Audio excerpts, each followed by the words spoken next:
Today, we're diving into one of the most intense and surprisingly emotional entries in the entire Jurassic franchise, Jurassic World: Rebirth. This movie goes way beyond dinosaurs chasing people.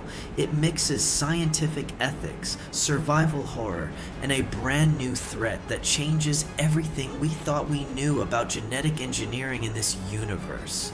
Warning, major spoilers ahead. If you haven't seen the movie yet, this is your last chance to click away, because we're breaking down the full story, the major twists, and of course, the ending explained. Alright, let's get into it.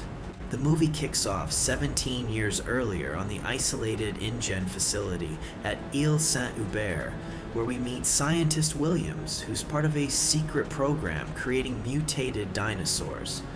Everything feels controlled, until one tiny mistake changes the future of the Jurassic World. While working near the containment chamber, Williams' Snickers wrapper gets sucked into the machinery. That small accident triggers a catastrophic system failure and unleashes the lab's most dangerous creation yet, the Distortis Rex, a twisted, unstable mutation designed for power, not balance. The creature instantly escapes and tears through the facility. Williams tries to run, but he's devoured, marking the first of many casualties and setting the tone for the chaos that will return later in the film. We then jump 5 years forward, where dinosaurs have returned to the mainland, but barely. They only survive in restricted tropical zones near the equator. They're no longer attractions, they're fading legends. Governments forbid humans from entering those regions, but underground scientists still dream of tapping into dinosaur DNA for medical breakthroughs, and this is where our main story begins. In the middle of the city, we meet Martin Krebs, a pharmaceutical rep whose day takes a wild turn when traffic stops because a dying Apatosaurus is lying across the street. It's a haunting reminder that dinosaurs are still out there, just barely surviving. That's when Zora Bennett enters, a covert ops expert with a military background. Krebs approaches her with something he shouldn't even be discussing in public, a classified mission to retrieve dinosaur DNA from Ile Saint-Hubert. He claims the goal is noble, to create new medicines that could save millions. But Zora immediately senses the danger in the moral gray area. Still, the mission is too big to ignore. Krebs brings her to Henry Lumis, a brilliant paleontologist who shares the same vision, but also the same doubts. They all know this trip could save humanity, or unleash something far worse. The team is set, and the journey begins. Meanwhile, out at sea, we're introduced to Ruben Delgado and his daughters, Teresa and Isabella, along with Teresa's boyfriend Xavier. What starts as a relaxing family boat trip turns into a nightmare when the Mosasaurus slams their vessel, flipping it and dragging it beneath the waves. Ruben immediately calls for help, and luckily, Duncan's team picks up the distress signal. They rush in and rescue the family, but the island doesn't give them a moment to breathe.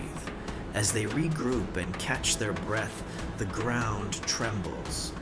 And suddenly, a pack of Spinosaurs emerges from the brush.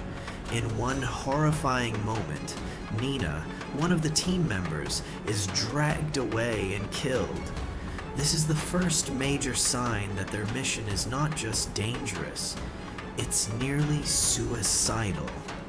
Now, with the Delgado family in tow and the mission still underway, the group continues deeper into the island, straight into the heart of dinosaur territory.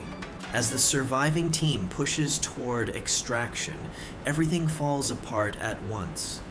The D-Rex, the same mutated monster unleashed in the opening, finally reveals itself in full force.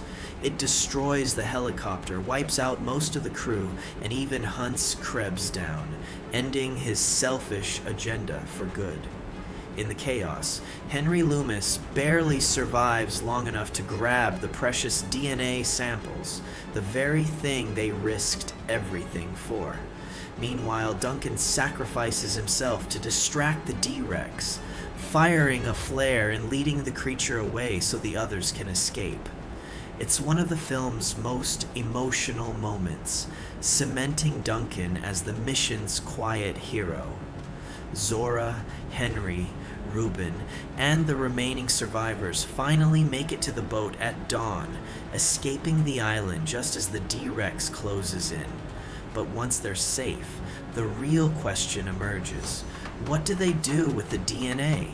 Henry argues that it should be used to help the world, cures, treatment breakthroughs, medical advancements, and that it should be free. No patents, no corporations, no exploitation. After everything she's witnessed, death, greed, extinction-level danger, Zora agrees. The ending leaves us with a powerful, open-ended moment. The survivors now hold something that could save humanity or doom it all over again. Rebirth isn't just about dinosaurs coming back. It's about what humanity chooses to become next. And that wraps up Jurassic World Rebirth. A brutal survival story, a moral dilemma, and a warning all rolled into one. This movie doesn't just bring dinosaurs back, it asks what we might do with that kind of power and whether we've learned anything from the past.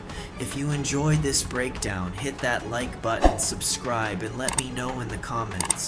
Would you trust humanity with dinosaur DNA, or should it have been destroyed? Thanks for watching, and I'll see you in the next one.